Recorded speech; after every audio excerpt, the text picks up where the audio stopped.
jasa itu ruang lingkupnya bisa dua. Pertama adalah pengadaan barang jasa di lingkungan pemerintah, ya. Dan yang kedua adalah pengadaan barang jasa di lingkup privat, ya. Nah, tentu yang ditanyakan oleh Mas Iqbal ini arahnya adalah pengadaan barang jasa di lingkungan pemerintahan gitu, ya. Jadi kalau kita bicara mengenai pengadaan barang jasa, maka yang dimaksudkan di sini adalah kegiatan dalam rangka untuk pengadaan barang jasa dalam memenuhi kebutuhan pemerintah, ya, baik itu kementerian, lembaga, pemerintah daerah, di dalam rangka untuk menjalankan aktivitas pemerintahan. Nah, kegiatan pengadaan barang jasa itu kalau menurut regulasi kita, ya, karena kita masih belum punya undang-undang, jadi masih dalam bentuk regulasi, kegiatan ini dimulai dengan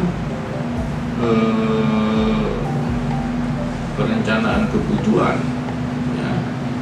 Lalu kemudian nanti di situ ditindaklanjuti dengan pelaksanaan pemilihan, lalu ada aspek kontraktual, lalu kemudian ada serah terima, baru kemudian dilakukan pembayaran, ya, kepada si penyedia barang atau jasa itu. Bagi para mahasiswa, terutama mahasiswa yang tertarik pada minat hukum bisnis, ya, hukum pengadaan barang jasa, menurut saya memang penting, ya, untuk dipelajari oleh adik-adik, karena sebagaimana kita tahu pengadaan barang jasa yang dilakukan oleh pemerintah itu melibatkan jumlah uang yang sangat besar, ya, sangat banyak, lebih dari 1.000 triliun rupiah, lebih dari 1.000 triliun rupiah per tahun. Dan pembelanjaan dalam rangka pengadaan barang jasa itu tidak ada berhentinya. Selama negara ini ada, ya selama itu juga ada kegiatan pengadaan barang jasa. Itu jumlahnya luar biasa banyak, ya. Itu makanya kalau di dalam studi hukum pengadaan, di textbook dikatakan bahwa di dalam pengadaan barang jasa itu kedudukan negara itu adalah sebagai pembeli yang terbesar, ya, state as the largest buyer, karena dia belanja uang baik yang bersumber dari APBN atau APBD yang kalau diakumulasi itu jumlahnya lebih dari 1.000 triliun per tahun, ya.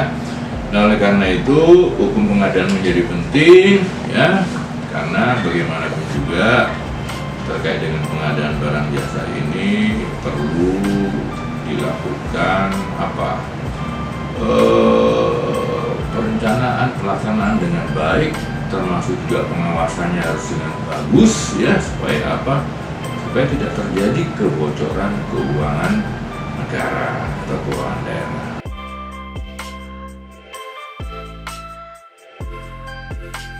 Jadi kalau kita bicara mengenai instrumen hukum pengadaan barang jasa, saya perlu sampaikan kepada adik-adik, ya, bahwa sampai hari ini aturan hukum yang mengatur tentang pengadaan barang jasa secara spesifik baru dalam bentuk peraturan presiden, ya.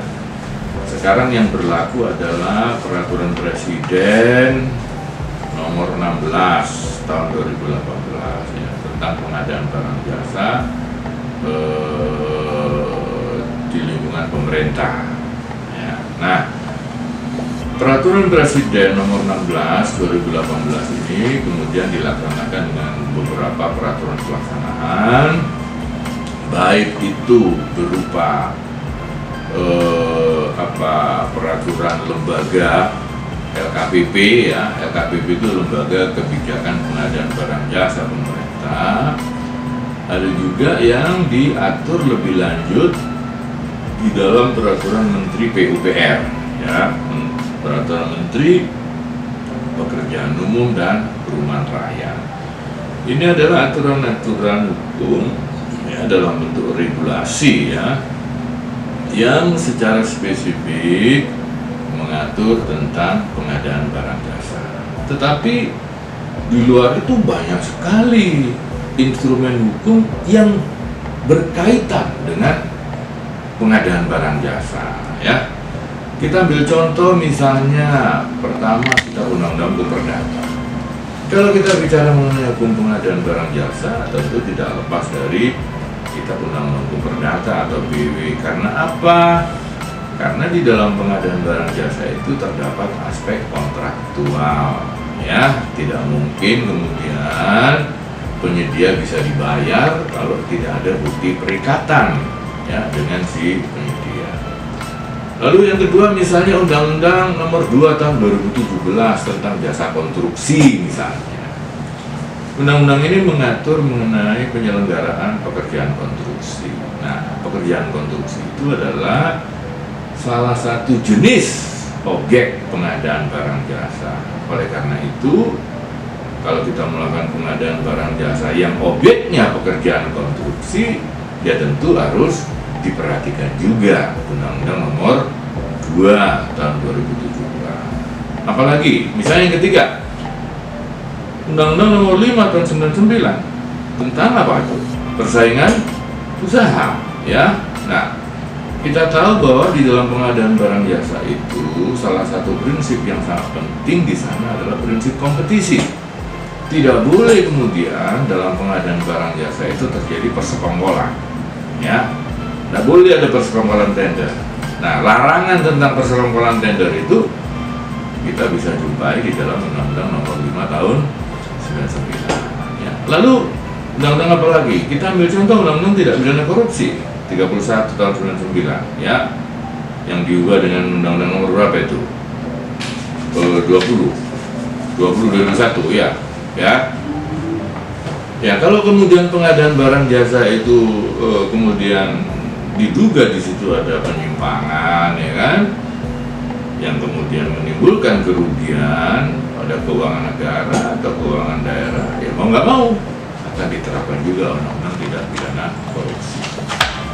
Dan Mas Iqbal, masih banyak lagi peraturan perundang-undangan yang terkait dengan pengadaan barang jasa ini. Tetapi sampai hari ini memang secara spesifik belum ada undang-undang yang mengatur tentang pengadaan barang jasa.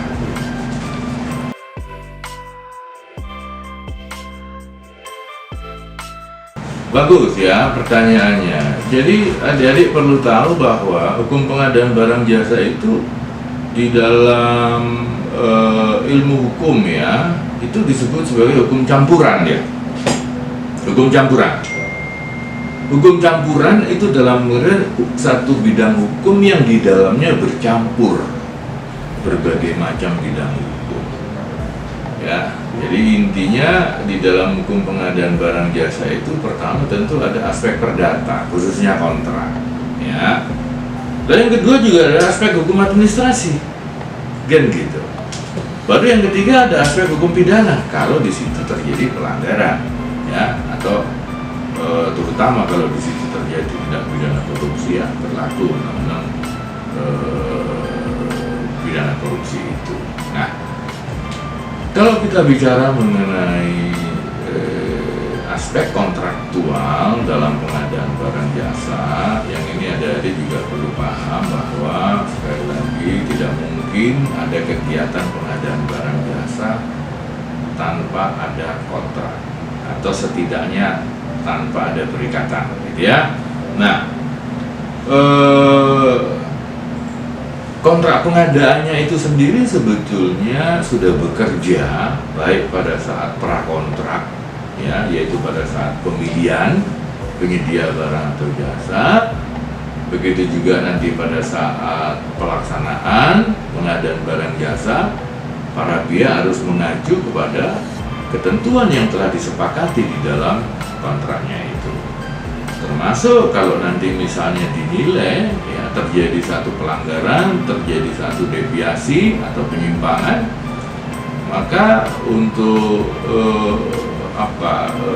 memecahkan persoalan itu, ya kan, misalnya menyangkut penerapan sanksinya, ya kita kembali lagi pada bagaimana mereka mengatur kesepakatan mereka itu di dalam satu kontrak pengadaan. Ya, jadi ini yang saya kira juga adik-adik perlu tahu bahwa sebetulnya kontrak pengadaan barang jasa sangat menarik ya, banyak tantangan di sana.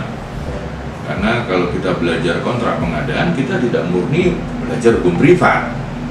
Karena di sana juga terkandung hukum publik ya. Dalam hal ini adalah hukum administrasi. Oleh karena itu, di dalam teori kontrak pengadaan itu dikatakan juga sebagai kontrak campuran.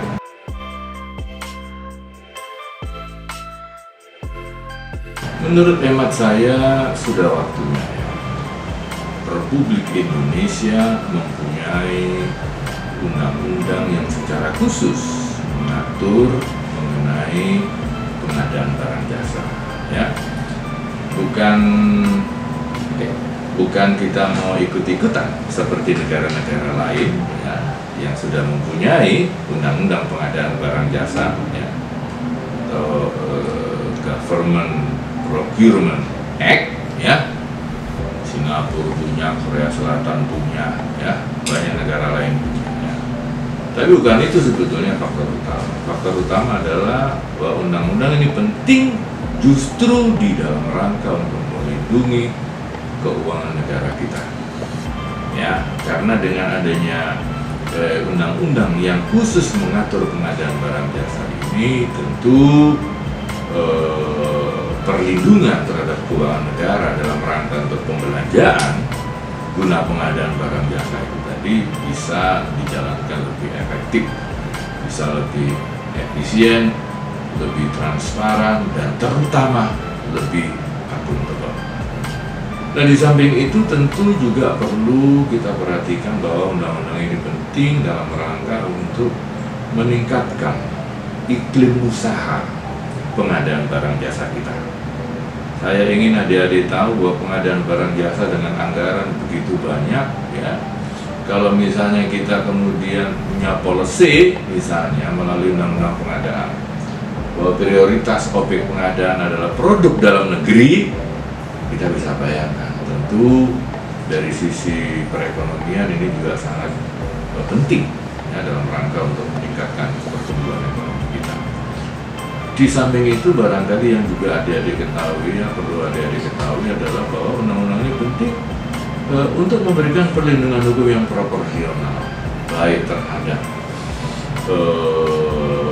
pelaku pengadaan dari jajaran pemerintah ya, pengguna anggaran, kuasa pengguna anggaran, pejabat pembuat komitmen, kelompok kerja pembelian dan lain-lain, dan di sisi yang lain juga penyedia barang atau jasa.